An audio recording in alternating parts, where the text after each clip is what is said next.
এদেশের একটা প্রজন্মের রক্তে অক্সিজেনের চেয়ে ফুটবলের নেশাই বেশি। ফুটবলই তাদের প্রথম প্রেম, শেষ ভালোবাসা। তারা ফুটবল খায়, ফুটবল নিয়েই ঘুমায়।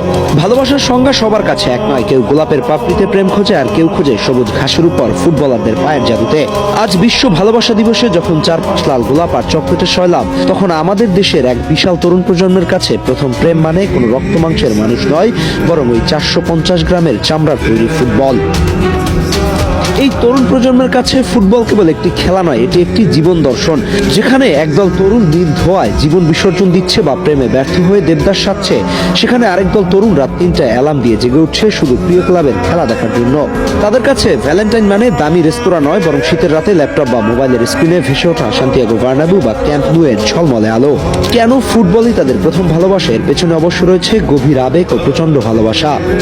আপনারা একটা জিনিস লক্ষ্য করে দেখছেন, যেই মানুষটার হাত ধরে আপনি মাঠে গেছেন, যার খেলা দেখে ভাবতেন ইস আমি যদি ভাইয়ের মতো খেলতে পারতাম, সেই ভাইটা সারাদিন মাঠে পড়ে থাকতো, ওই ভাইটা কি এখন মাঠে আছে?